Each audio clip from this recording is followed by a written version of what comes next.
It's interesting how Breath of the Wild and Tears of the Kingdom have transcended the traditional Game of the Year formula. Typically, how this is supposed to work is that the gaming establishment decides on a game that they're going to push as Game of the Year, and they try and sell you on it. Whether it's Expedition 33 or Astrobot or Baldur's Gate 3, they select something and then try to force it on you. And then once the year is over, everyone just kind of moves on, and nobody even remembers that it exists.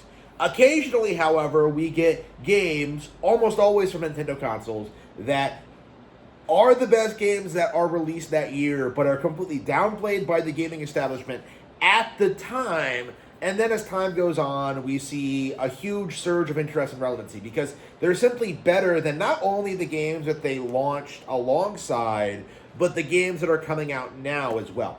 And that's exactly what's been happening with The Legend of Zelda Tears of the Kingdom and with Super Mario Bros. Wonder. Because initially the narrative was that like both of these games were hugely disappointing, that nobody liked them, that they were childish, that they did not evolve the formula in any meaningful way, that both of them were huge disappointments compared to what we had gotten in the past.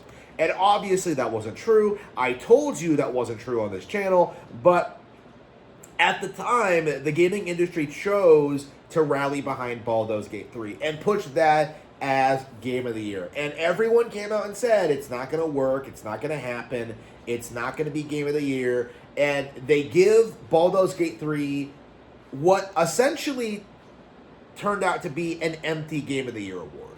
Because they gave Baldur's Gate 3 the Game of the Year on paper. You know, they had the big event, they had celebrities, they had the whole shebang, but the simple reality of it is, and this is very clearly observable, is that Tears of the Kingdom and Super Mario Bros. Wonder are still talked about today. You know, and this is like, this goes back to what I was saying back in 2023, because when these games came out, the big narrative from these people, you know, the big overwhelming hope, the consensus, was that nobody was talking about Tears of the Kingdom. And it became apparent to me very, very quickly that the reason for that was because fans were playing the game and they weren't being spoiled. It's not like Baldur's Gate 3 where everybody went into it knowing about the bear and knowing about, like, all the degenerate stuff. You know, it was an actual video game that people actually wanted to play. And this has become a bit of a problem in gaming culture as of late, because games are so long now that it's very unreasonable to assume that the vast majority of the gaming public are able to blast through a game in a couple of weeks. Okay? Like, Tears of the Kingdom took me, like, what? Like, 2 weeks to get through. About, like, you know, a 70-hour playthrough, playing it near constantly. Like, most people will not be able to do that. That's just the reality of it. It's not something that most people are up to. Like, most people are going to be playing these games over a period of years. And that's why we're still seeing people talk about Tears of the Kingdom today. Is that this game is so long, it's so expansive, it's so huge, it's so wildly creative that people are still picking it up and then playing it for years today. I imagine there are still plenty of people who have never beaten Breath of the Wild. And I know that's kind of strange considering, like, you know, how popular the game is and how long it's been on the market, but it's just such a long game. It's such a ridiculous experience that, like, a lot of people can't get through it. And so, like, you know, a lot of people did not move on to Tears of the Kingdom because, you know, everyone's still playing Breath of the Wild. And that's just the situation we're in now, is that there are so many Nintendo games coming out, you know, on so many different genres, from so many different series, that it's very, very difficult for the general gaming population to, like, keep up with all of them. And that's why we're kind of seeing these weird discrepancies. We're seeing games become popular, like, years after release, okay? We're seeing people get into, like, you know, Metroid Dread 4 or 5 years after it came out, right? We're seeing people, like, talk about, like, you know, bringing Star Fox back. Like, again, it's very, very interesting to see, like, you know, the narrative versus reality. Because we're consistently told that, like, Nintendo has no games, there's nothing to play, there's nothing to look forward to. And then you actually look at, like, you know, what people are actually buying and what's actually happening. You know, you see Super Mario Party Jamboree on the eShop, okay? You see it on the bestsellers list. You see how well it's doing. In spite of the overwhelming consensus from the community that this game failed and that nobody cares about it. It's like, it's one of the most sad, pathetic things we have seen regarding these games in years. And it is something that we do have to spell out for other people. It's something that we do have to address. It's something that we do have to bring up. Why exactly are we in this position where we have to, like, allow these people to, like, control the narrative about these games day one, okay? Because people were complaining about Tears of the Kingdom before it came out. And what ended up happening was that because people were complaining about it so much, a lot of that, like, leaked out into, like, post-release discussion. You know, you had a lot of people trying to tell you that, like, it was the exact same map and the exact same game with the exact same structure, when anybody who had played both could have told you that the game was radically different. You know, like, it's crazy how much Tears of the Kingdom evolved from Breath of the Wild, but what's equally ridiculous is how so many people tried to say it was literally the same game.